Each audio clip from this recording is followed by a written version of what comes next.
5 ships. 5 real voyages that ended at the bottom of the sea. They carried gold, silver, coins, jewels, and fortunes accumulated across entire empires. Some disappeared more than 500 years ago. Treasure hunters have searched for them with ships, divers, sonar, historical maps, and modern underwater technology. Some of their treasures have been recovered, others have never been found. And in several cases, we know the ship existed. We know where it sailed from. We know where it was going. We even know what happened to it. But somewhere beneath the ocean, the wreck is still missing. These are 5 real stories of lost treasure ships. And we begin with one of the most famous missing treasure wrecks in maritime history. In 1511, the Portuguese Empire captured Malacca, one of the most important trading centers in Southeast Asia. The Portuguese commander was Afonso de Albuquerque. After the conquest, enormous quantities of valuable goods were taken from Malacca. One ship was selected to carry part of that wealth away. Her name was Flor do Mar, the flower of the sea. She had been built in Lisbon and entered service in 1502. By the standards of the early 16th century, she was a large ship, a Portuguese carrack of approximately 400 tons. And she had already survived years of dangerous voyages across the Indian Ocean. Flor do Mar was now loaded for the voyage away from Malacca. Historical accounts describe treasure taken during the conquest and intended for the Portuguese crown. Afonso de Albuquerque himself was aboard the ship. But Flor do Mar had a serious problem. She had already developed a reputation for being difficult and dangerous when heavily loaded. And now she was sailing with an exceptionally valuable cargo. In late 1511, the ship left Malacca and entered the Strait of Malacca, sailing along the coast of Sumatra. She would never complete the voyage. On November 20, 1511, Flor do Mar encountered a violent storm near the coast of Sumatra. The heavily loaded ship was driven onto shoals. The hull was wrecked. The ship broke apart. Afonso de Albuquerque survived the disaster, reportedly escaping on an improvised raft. Many others did not survive, and the valuable cargo disappeared with the ship. Flor do Mar was gone, but unlike many famous wrecks discovered centuries later, this one has never been conclusively located. For treasure hunters, however, the central fact remains remarkably simple. A documented Portuguese ship left Malacca in 1511 carrying valuable cargo. It sank, and more than 5 centuries later, no confirmed wreck has been found. Somewhere beneath the waters around Sumatra may still lie the remains of Flor do Mar. More than 500 years have passed. The Strait of Malacca is now one of the busiest shipping routes on Earth. Yet the wreck of Flor do Mar has never been conclusively identified. Its exact location remains unknown, and that creates another problem. Any discovery could immediately raise questions over ownership and salvage rights involving several countries. 130 years later, another treasure ship disappeared, this time closer to England. Her name was Merchant Royal, and in 1641, she was returning home from the Spanish port of Cadiz. The ship had already been leaking. She had undergone repairs, but the problem was not completely solved. Then she sailed into bad weather. On September 23, 1641, off the southwest coast of England, the situation became critical. The pumps could no longer keep up with the water entering the ship.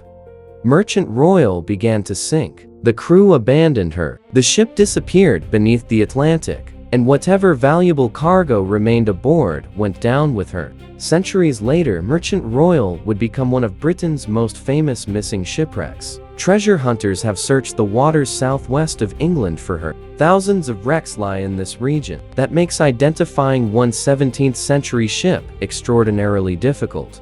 In 2019, reports emerged that an anchor recovered by fishermen might be connected to Merchant Royal, but an anchor is not a shipwreck. The wreck itself has still not been conclusively identified. Nearly 4 centuries after Merchant Royal sank, the search continues. Now, we move to Florida. July 1715, a Spanish fleet left Havana carrying wealth from Spain's American territories toward Europe. Then a hurricane struck. Ships were driven onto the Florida coast. Gold and silver were scattered across the seabed. The disaster was so important that the region would eventually become known as Florida's Treasure Coast. And this story is different from Flor du Mar or Merchant Royal, because here, the treasure is still being found. More than 300 years later, in the summer of 2025, salvagers working off Florida recovered more than 1,000 gold and silver coins connected to the 1715 fleet. The estimated value of that single discovery was approximately $1 million. Coins that had spent 3 centuries beneath the sea were still there, waiting under layers of sand. But the story contains an even bigger mystery. Historical research indicates that several vessels associated with the disaster have never been conclusively located in modern times. Among the names connected to the missing wrecks is El Sir San Miguel. So while divers continue recovering treasure from known wreck sites, other parts of the fleet may still be missing. 3 centuries after the hurricane, the search is not over. In 1708, Europe was in the middle of the War of the Spanish Succession. Spain depended on fleets crossing the Atlantic with valuable cargo from its American territories. One of those ships was the San Jose. The Spanish galleon was part of a fleet preparing to transport treasure toward Europe. Its cargo included gold and silver coins, precious metals, emeralds, and other valuable goods collected in South America. But before San Jose could begin the long Atlantic crossing, it had to reach Cartagena. It never made it. On June 8, 1708, British warships intercepted the Spanish fleet near the Colombian coast. The British intended to capture the treasure ships. A battle followed. San Jose was heavily armed, carrying dozens of cannons. But during the fighting, disaster struck. The galleon suddenly exploded. Within a short time, San Jose disappeared beneath the Caribbean Sea. Hundreds of people were aboard. Only a small number survived, and the enormous cargo went down with the ship. For more than 3 centuries, the exact resting place of San Jose remained unknown. The wreck became one of the most sought-after shipwrecks in the world. Search companies, historians, and governments became involved. There were claims that the wreck had been located decades earlier. There were disputes over coordinates. There were arguments over who would own the cargo if San Jose was ever found. But there was no publicly confirmed discovery until 2015. In November 2015, a Colombian expedition located a shipwreck off the Caribbean coast. It lay hundreds of meters beneath the surface. Underwater cameras revealed cannons scattered across the seabed. Ceramics could be seen among the wreckage. Other objects remained where the ship had sunk centuries earlier. The markings on the cannons and other evidence matched historical records of San Jose. Colombia announced that the legendary galleon had finally been found, 307 years after it sank.